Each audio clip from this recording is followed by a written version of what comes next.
Hello, everyone, and welcome to our next session of our virtual Avitourism training. My name is Andrew de Blok from Johannesburg, representing BirdLife South Africa, everyone's favorite bird conservation NGO. So this is our fifth session of 10. We are just about halfway in our virtual Avitourism training series. I hope you've been enjoying it so far. We have had a number of webinars from myself so far, but today we have a guest presenter, and we'll have many more of them in the coming weeks. We had our introduction to Avitourism, basic birding and ID skills, apps, tools, social media, and all the rest, and then birding terminology and concepts.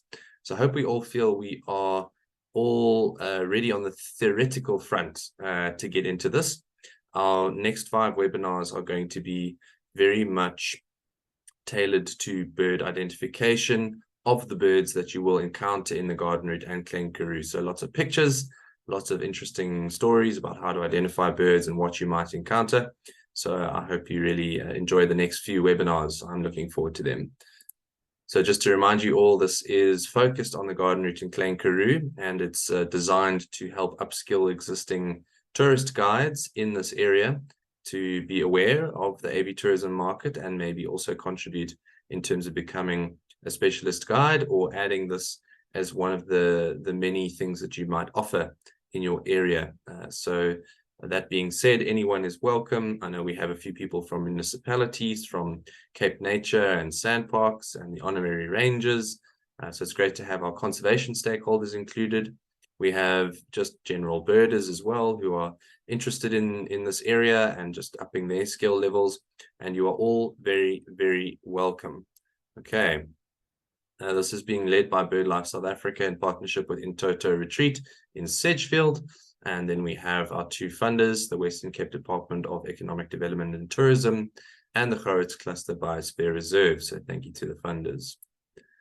Just a last punt then for you to take our baseline survey. If you haven't yet, please scan this QR code. You will also put yourself in line to win a fantastic prize, including 2 nights accommodation and 3 guided Avitourism experiences.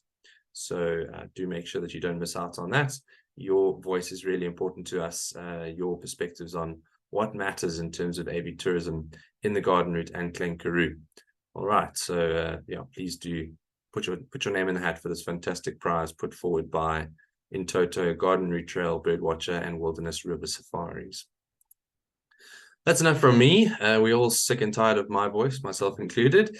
So I'm going to be handing over to our guest presenter for today. You've met him once in this series so far. In the first webinar, Justin came on and talked a little bit about what it's like to be a youth birder and what youth birders are looking for. We've brought him back for a number of webinars. He is going to give this one live and then 2 pre-recorded webinars. We're starting off today with the common birds of the garden route and the Klein Karoo. Justin grew up in the garden route and has birded in this district extensively. Although he is of a very young age, he has a lot of experience and probably knows this area better than most. So we're lucky to have a local expert with us today. He's a fantastic presenter.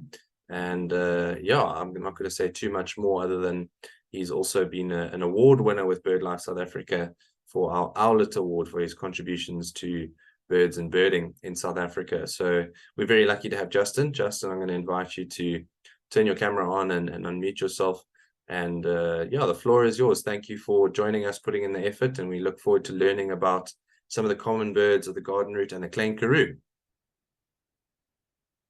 Awesome. Thank you so much for having me, Andrew. It is very, very good to be here.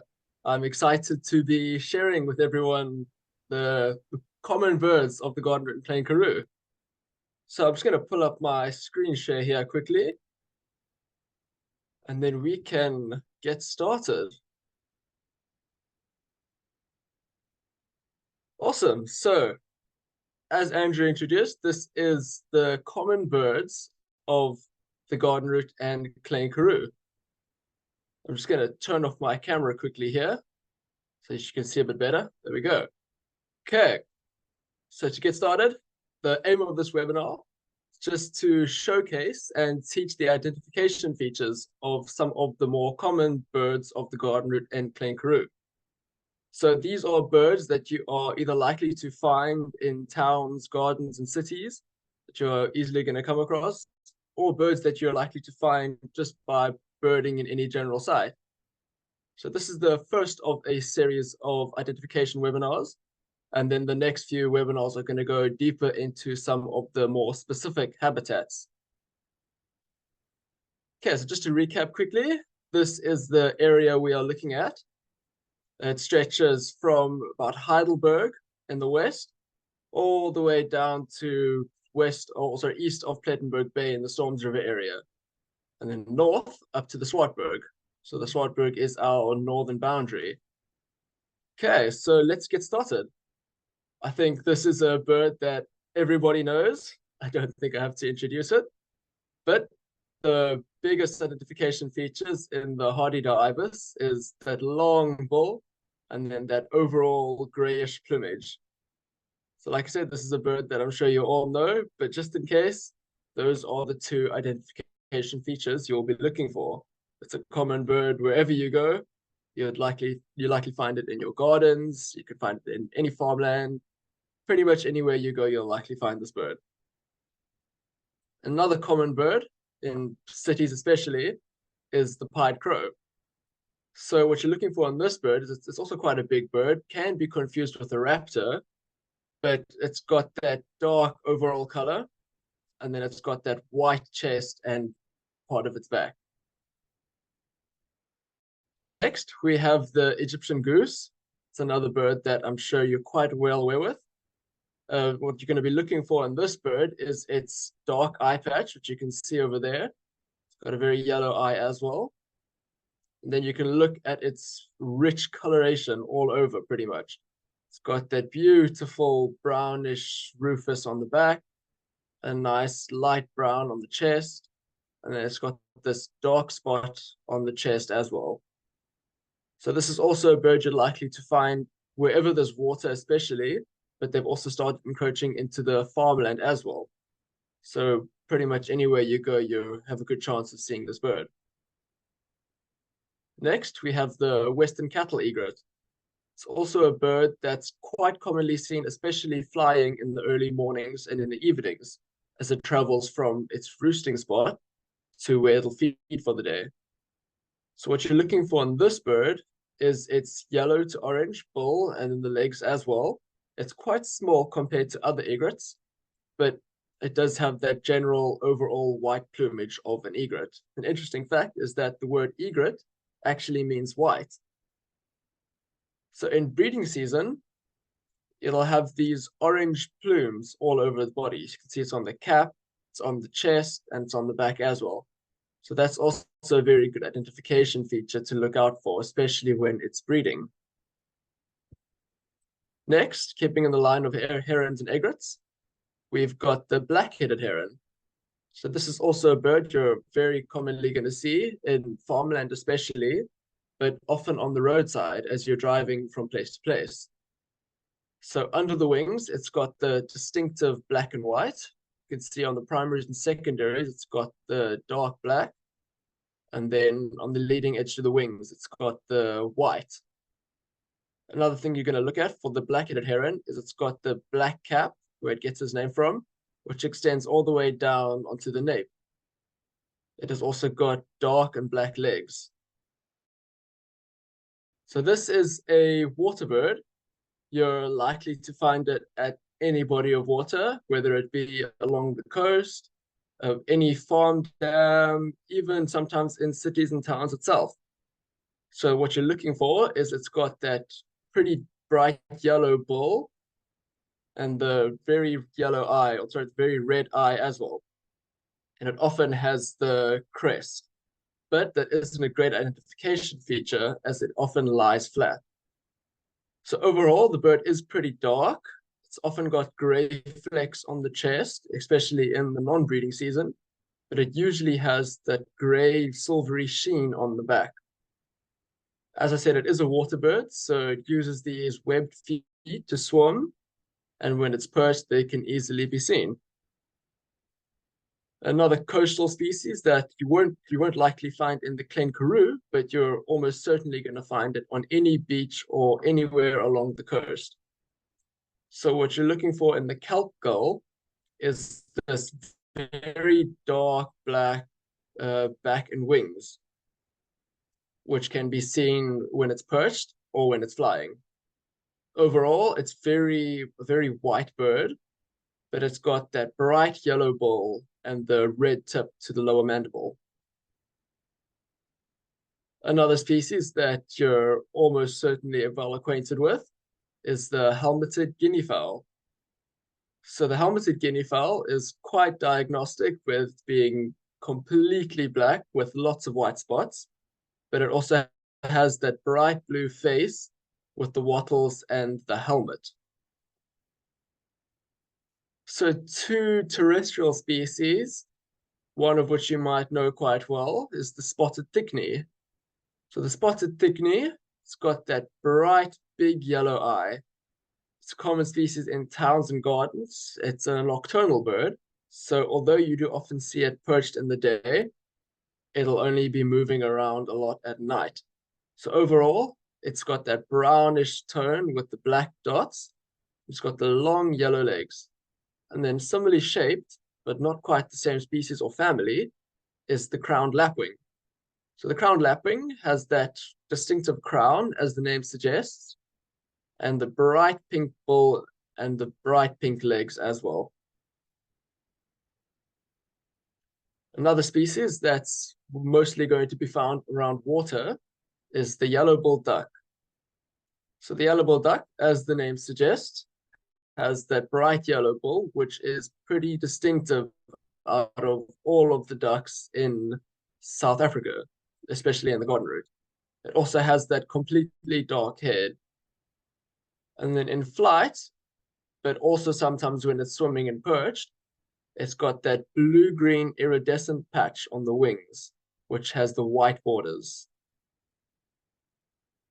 Another species that I'm sure a lot of people are well acquainted with is the spotted eagle owl.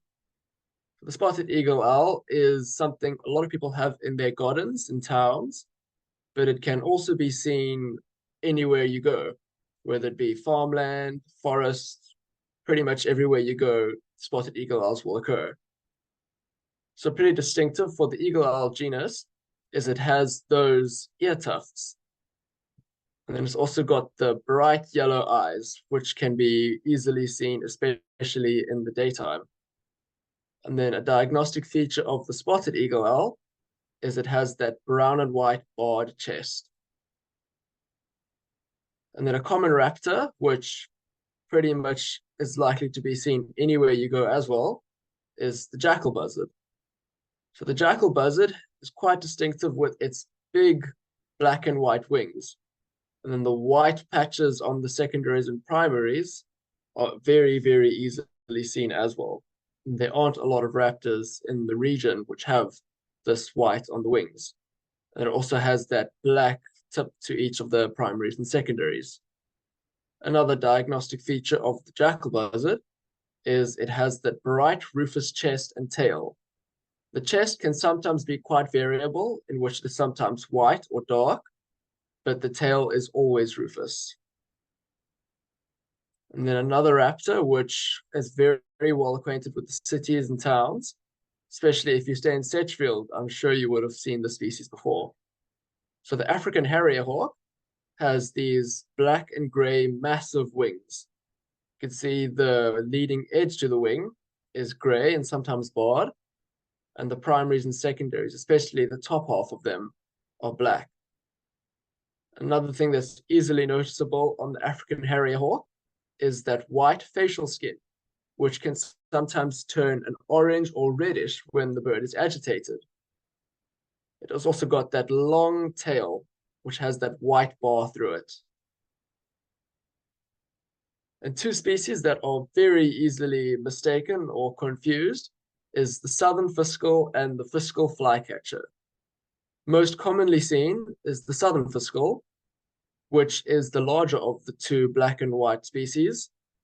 And it has this big hooked bill, which it uses to eat snakes, birds, even sometimes small mammals. And then it also has that big white patch on the shoulders. The fiscal flycatcher, on the other hand, has only a very light bill without a hook. It's a very sharp pointed bill. And the white on the wings is restricted to the primaries and secondaries and not on the shoulder, as with the southern fiscal. And another species which is easily mistaken with those two is the southern bobo. So the southern bobo differs in being it is a very heavy bird. It often appears quite chunky. It's got a very heavy bill, which is similar to the southern fiscal, but the bill is even heavier than that of the southern fiscal. The white on the wings and shoulders is more of a line that goes from the shoulder all the way down through the wing. So if you remember with the southern fiscal, the fiscal flycatcher, their wing is either restricted to the shoulder or restricted to the wing. So the rusty orange belly is also a pretty good distinctive feature of the southern bobo. Often has these very rusty underparts. And another species which is very, very well seen in gardens and towns is the Cape robin-chat. This is also a species that can be found wherever you go, and I've seen it in some quite bizarre places.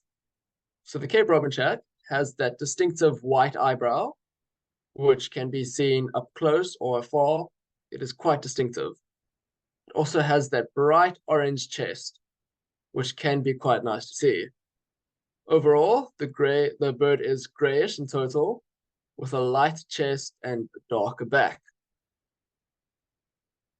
Another species, especially in wild wood gardens, is the olive thrush. So the olive thrush has a bit of a longer bill than the Cape robin-chat, and the bill is bright orange or yellow. It also has a somewhat pale eye that can be missed quite easily. The back and neck of the bird is usually grayish. Sometimes it changes from a dark gray to a lighter gray, but it is always a very distinctive grayish, whereas the underparts are quite orange. So the black-headed oriole is one of the most striking birds in the region, or one of the most striking common birds, I should say. And this bird is distinctive with its pinkish bill, which is also quite long for its size, and that beautiful contrasting black head. The rest of the bird is mostly yellow, although it can differ when it's a little bit darker and some change of color on the wing. It's also a bird that I'm sure everyone is aware of. Maybe you don't know the name of it. This bird often comes and sits on your roof and often takes food from people, and they're for bird feeders. So the fork-tailed drongo has this bright red eye, which can look like it's a little bit angry sometimes. It's also got a hooked bill, as it often hawks birds or hawks food like butterflies, bees, and other flying insects. Overall, the bird is black with some coloration on the tail, but it's usually just quite dark. The tail is forked, can be quite deeply forked, but sometimes it can be quite shallow, as it sometimes molts. The speckled pigeon is the first of our pigeons and doves. It's also a very common species in towns and often around mountains as well.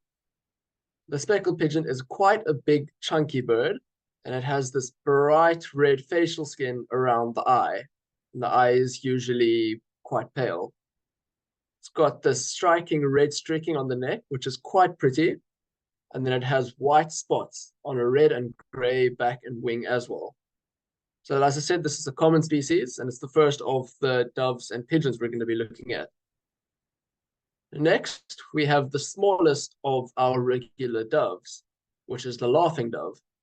This is typically only seen in towns and gardens, and you're unlikely to find it out in the field, but it is possible to see it there as well.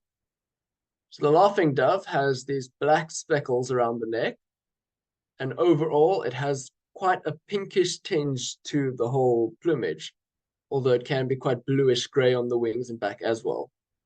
As I said, it's the smallest of the doves that we're going to be looking at. Next up in size is the ringneck dove, or Cape turtle dove, as some people know it. So the Cape turtle dove is quite a pale bird overall. You can see it's quite light gray, but it doesn't have that pinkish tinge as the laughing dove does. Also differing from the laughing dove is it has this black mark on the nape. The face is quite plain, often quite pale, but the eye has no rings and it is completely plain. The red-eyed dove is the largest of the doves we're going to be looking at. As the name suggests, it has the reddish facial skin around the eye as well, quite similar to the speckled pigeon, but not quite as bright in the facial skin.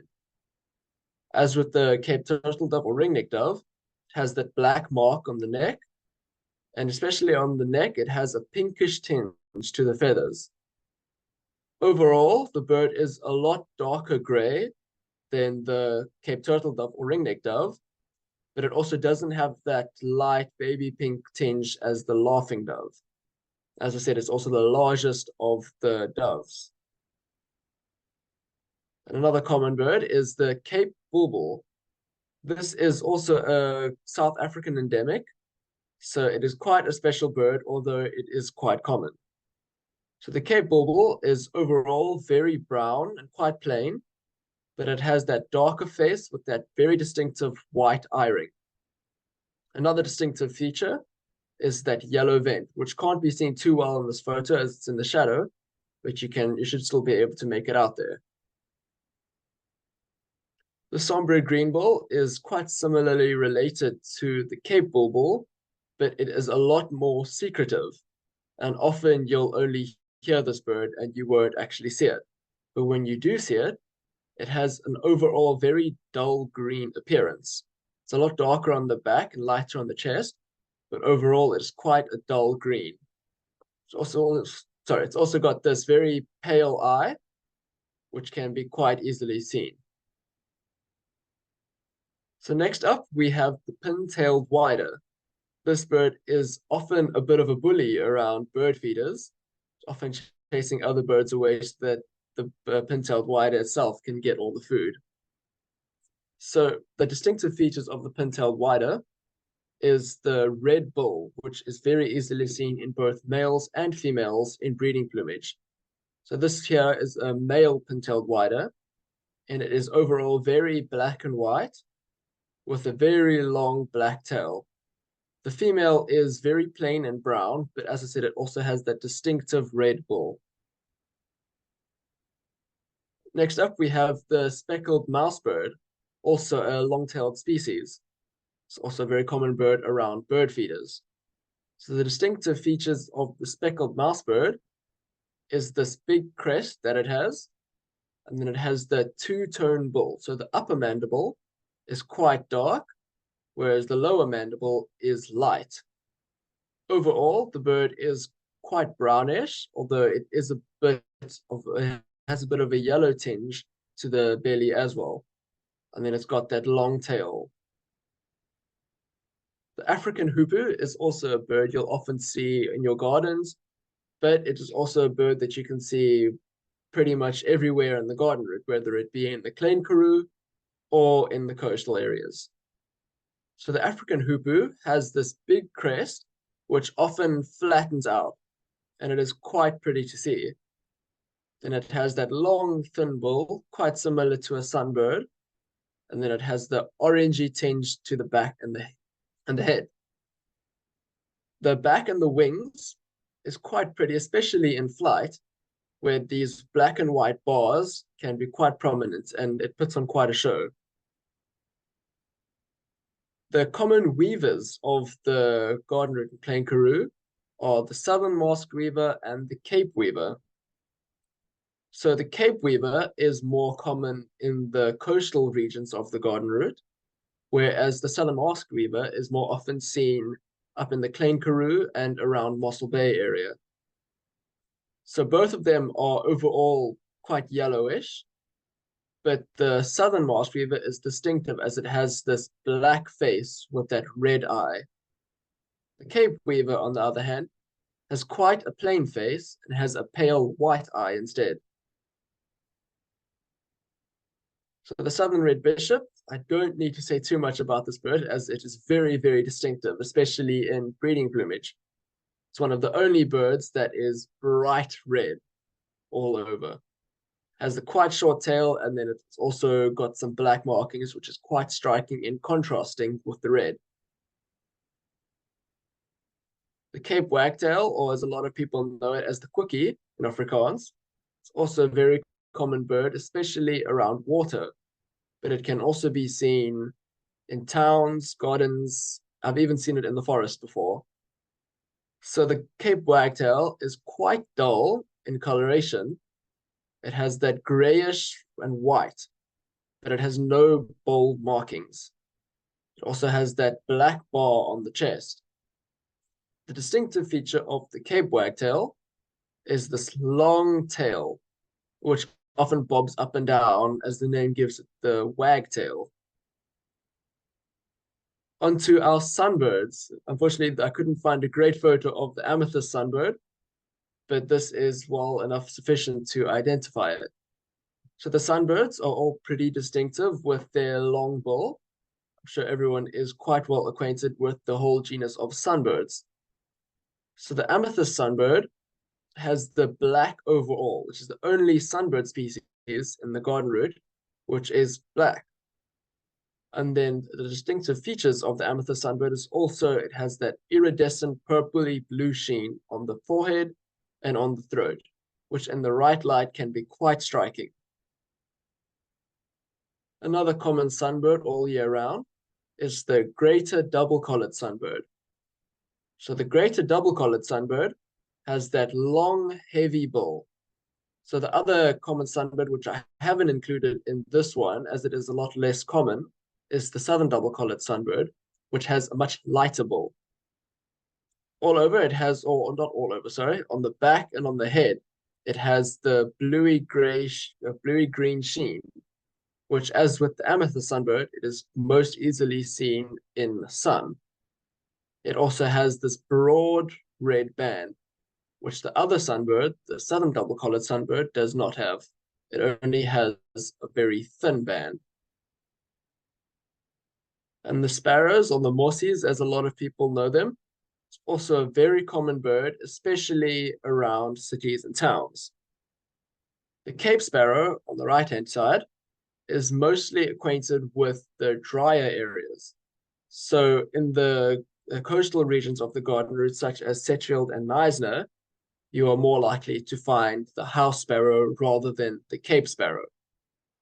So the house sparrow has this gray forehead with the rufous that extends from the eye all the way down onto the back.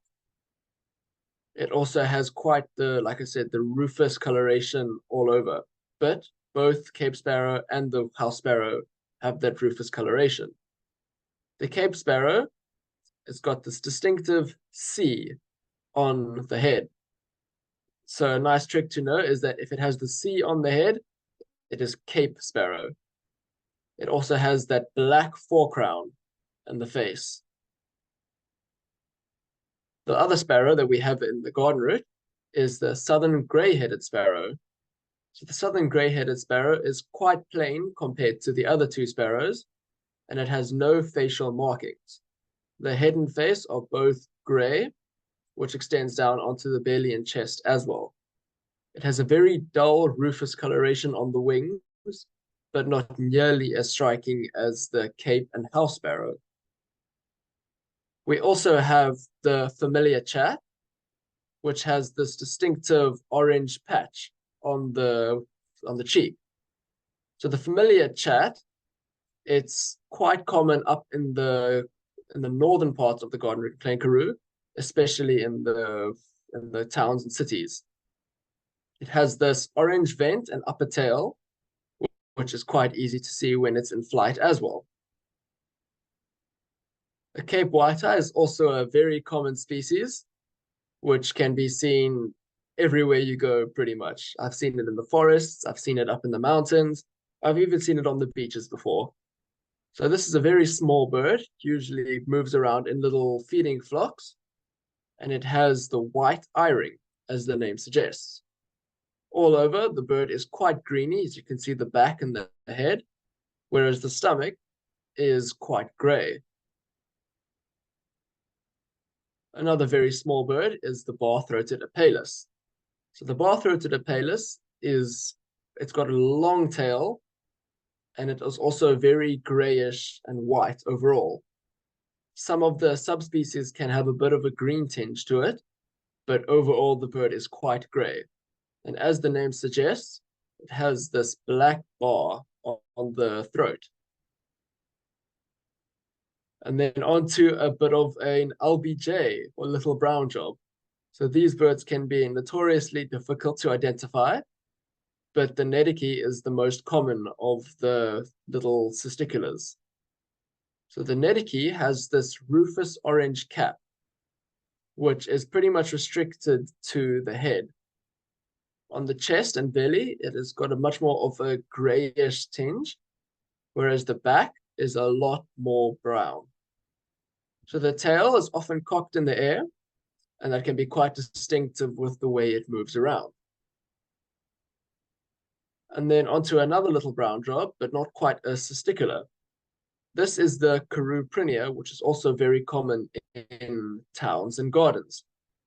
So the Karoo has this orangey red eye, which can be quite distinctive, especially among the little brown jobs. The chest is white, but it has lots of black streaking and blotches on it, which is also very distinctive with the cisticulars. It's got a much longer tail than the other cisticulars and prinias, which is often quite easy to identify it by. Okay, so that brings us to the end of the first lot of species. Thank you so much for joining.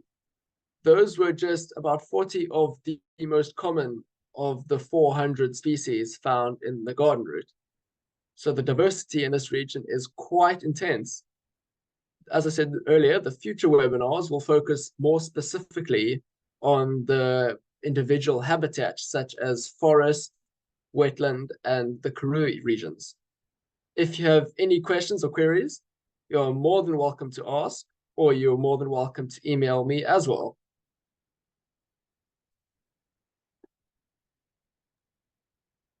Thank you, Justin. That's brilliant. Thank you so much. There's a lot of information, so I hope everyone's been able to keep up. I'm just going to take over the screen sharing there, and you should be able to now see the link for our quiz. So those of you who've been attending for a while will know that after each webinar, we have a quiz that everyone has to complete. This is the way that we're tracking your progress and your participation. So I've done a quiz of some of the 10 common bird species. Some of them were not in Justin's webinar, just to keep you on your toes, and there's 1 or 2 curveballs in there, so watch out for them. There's your fair warning. But yes, there's the QR code. Just open up your smartphone, scan it with your camera, and it should come up. So hopefully you'll be able to do that. Otherwise, I will send it out in a link after this webinar when I send around the recording. But yes, thank you so much, Justin. You can maybe turn your camera back on if you are keen to. I've asked everyone to put their questions in the Q&A box. So we do have one from Ronnie, which I'm going to field, if that's all right with you, Justin. You're welcome to pitch in if you'd like to. It's about feeding birds, so what to feed birds and what not to feed birds. He says, I've heard some food scraps are not good for the birds.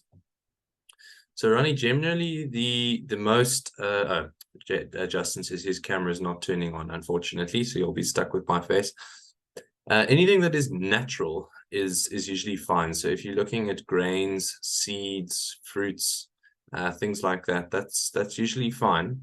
Water, it's when you start getting into unnatural foods. So your processed foods like bread have very little nutrition for birds, but they fill them up. So birds are sitting, their brain is telling them that their stomach is full, but they've got none of their nutritional needs out of that food. So processed flour products like breads, rolls, things like that, stay away from that. That can be really detrimental to them. Also, any artificial sweeteners and colorants should be avoided. Xylitol, for instance, can kill birds like sugar birds. It's toxic to them. It's harmless to us, but toxic to them. Some of the other food colorants are also not only toxic but unnecessary. So the general stock standard red food colorant can be used in very dilute little bits in your sugar water, for instance. And that's just to let the birds know that it's there to act as a visual attractant. But once the birds start coming, they will remember that your feeder is there, so you can stop adding the colorant because it isn't the best for them. So if you really want to use it initially just to attract the birds, and once they've found it, you can stop using that. Okay, so I don't see any other questions. I thought maybe, Justin, I'd ask you a couple of questions just around separating out some common but similar species. So I don't know if you can still hear me, and if you're still online, maybe just say if you can hear me. Awesome. I am here. You're more than welcome to ask those questions. So two I thought of while you were going through them. You talked about the pied crow and how it can be confused for a raptor, but maybe just talk about white-necked ravens and the difference between them and pied crows, just for everyone's benefit. For sure. So I've covered the white-necked ravens and Cape Crow in the future webinars, but I'll also give a couple of ways to separate them as well. Cool. So the white-necked raven is very similar to the the pied crow, in which it is very black and white as well. However, with the white-necked raven, the white is restricted to the back of the neck, and the chest itself is completely black. It also has a much larger bill.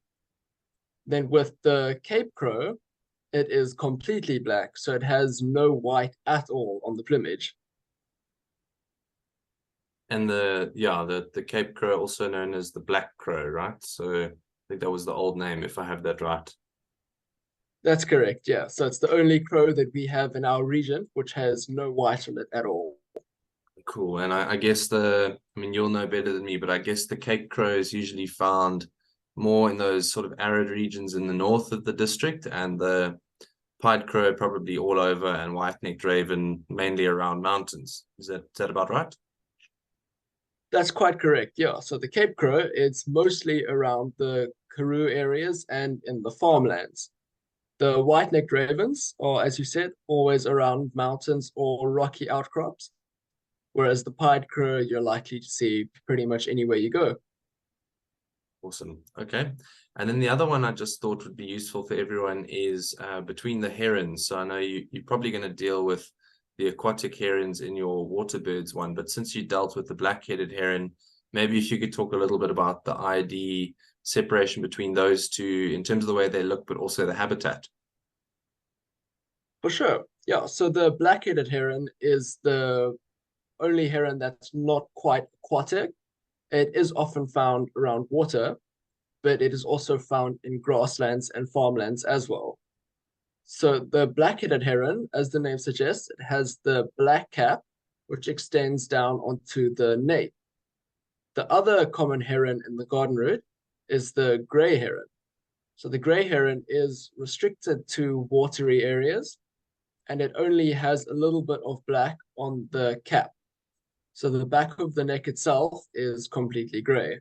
It also has a much different color bill in that it's a lot more orange than the black-headed heron's bill, which is, as far as I'm concerned, or as far as I remember, completely black. There we go. And one last one, just to keep you on your toes, if you don't mind.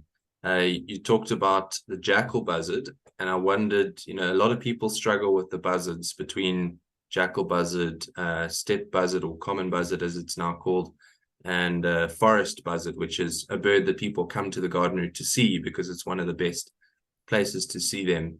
Maybe if you could talk to just those three species before we wrap up.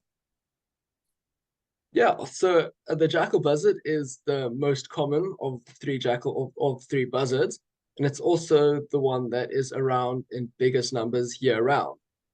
The forest buzzard is, although it is also here year round, it is a partial migrant in which it heads more up to KwaZulu-Natal in the winter, as far as I remember.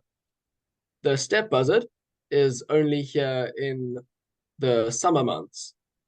So the jackal buzzard, it has that distinctive rufous tail and the very white wings, which the other two buzzards do not have.